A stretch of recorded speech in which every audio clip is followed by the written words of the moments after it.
Hey everybody, my name is Russell Brunson. Now, in about 1 minute, you're going to have a chance to watch a video called Microcontinuity. Now, the first time I gave this presentation, I was at a seminar, and you're going to have the actual footage from the seminar.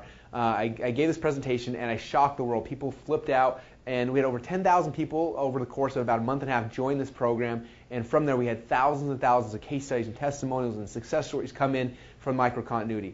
Now, I'm going to show you that video here in a second, but before I do, I just barely, about 2 minutes ago, I finished recording a video. It was actually called Microcontinuity version 2.0, and you kind of see some of the aftermath of the video right here. Just so you know that since the original video came out, there has been some changes in the industry that because of that, we had to change and tweak some things to make Microcontinuity 2.0 more compliant. So just so you're aware, when you watch the video, things have been updated. So what I want you to do is I want you to watch this video where I first released Microcontinuity, because that was, like I said, was ground changing. It changed people's lives forever. I want you to watch that video because you're going to help understand the process of Microcontinuity. But realize that because of that, a couple of things have changed. And all those things I covered in Microcontinuity 2.0, you can actually go watch the Microcontinuity 2.0 video for free after you've watched this first one. All you need to do is go to microcontinuity.com and then /20. Okay, microcontinuity.com /20, and you'll be able to watch the video right here where I show you version 2.0. Okay, but it's essential for you to go watch the first video, watch the video right now that you're watching, because that's going to give you some of the foundational stuff. But because of, like I said, the changes in the industry, some of the stuff I talked about in the first video, like free plus shipping offers and things like that, have changed the way we have to do it. And I want to make sure you understand it completely. So watch the video right now at Ryan Lee's event, and after that, come back and go to microcontinuity.com /20 and come watch Microcontinuity 2.0 video. Okay? So enjoy the video, sit back, relax, and have some fun and learn the Microcontinuity process. It has changed people's lives, and it's going to change your life as well. Thanks.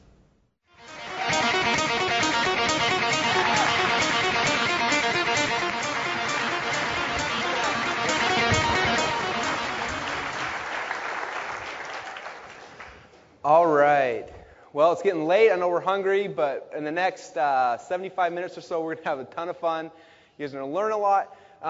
Just kind of before we jump into this, 2 weeks ago, I was in Chicago at an event, at Dan Kennedy's event, and some guy in the hallway grabbed me and pulled me aside and he said, "Hey, Russell, I saw a video you did talking about Microcontinuity. I didn't have a chance to buy the product yet, but I took that concept, and from just listening to you talk about it," he's like, "I've launched 3 Microcontinuity programs. One of them was making about $3,000 a month. 2 of them were with clients, and both of them were on track to already make over $10,000 that month." He said, "I learned all that just from the free stuff." Okay?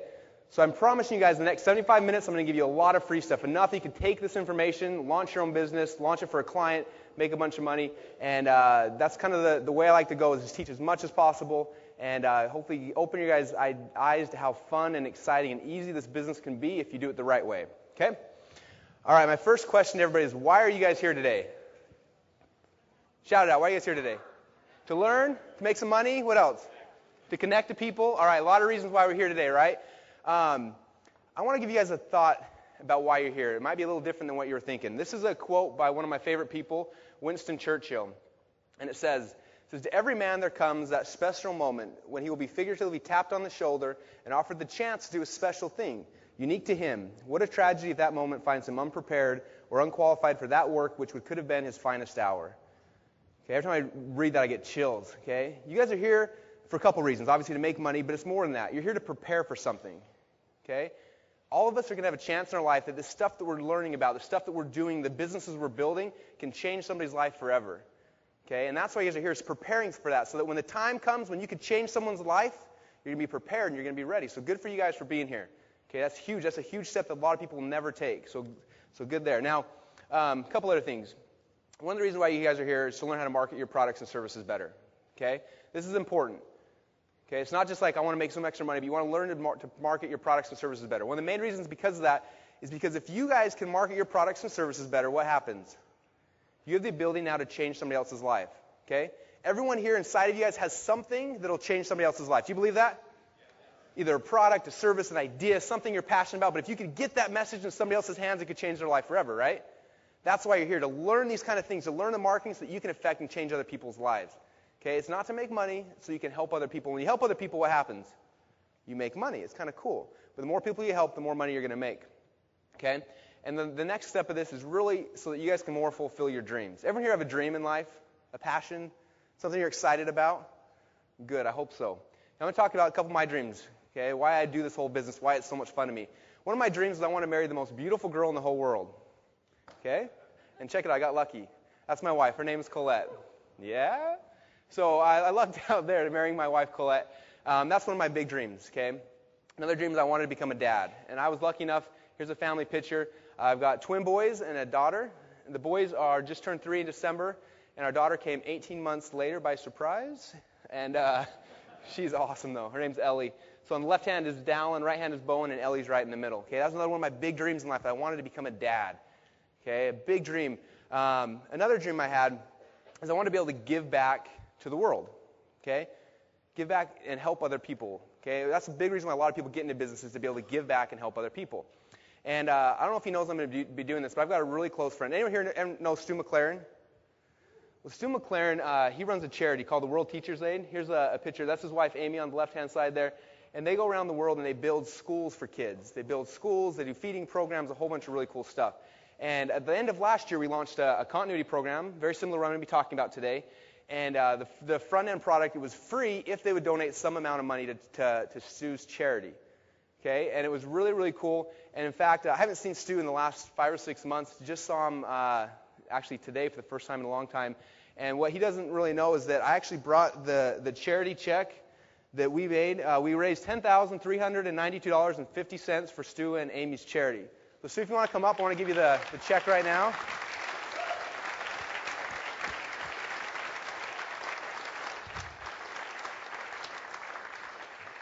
There you go.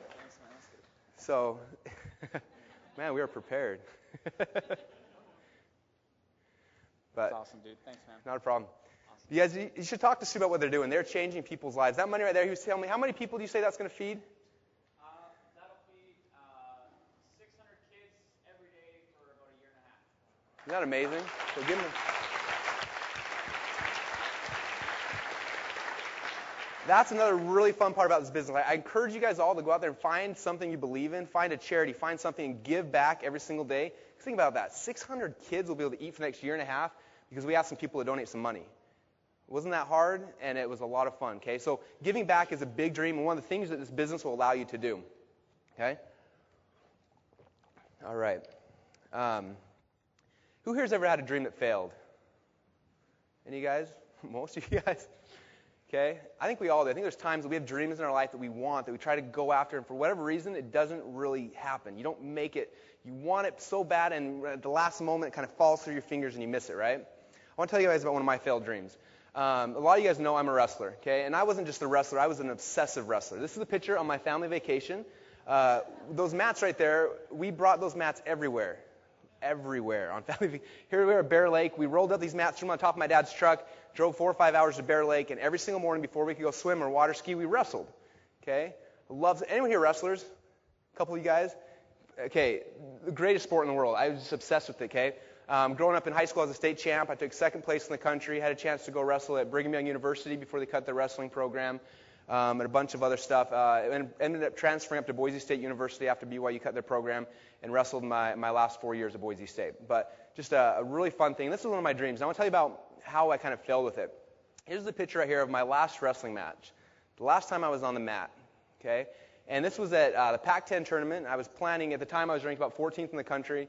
I was planning on winning that, going to the national tournament. Earlier that year, I lost to the kid who ended up winning the national title by 1 point. I really thought I had a shot to go in there and upset some people and be able to reach the goals that I wanted.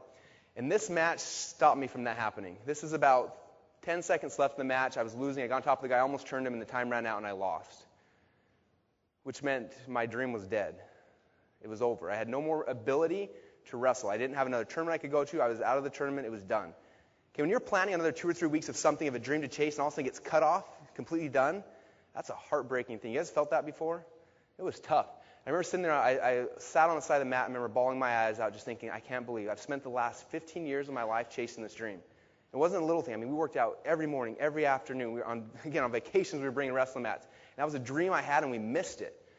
And I remember sitting there, and it was tough. And I remember sitting on the side of the mat crying, and for whatever reason, this quote came into my head. And it's by Theodore Roosevelt.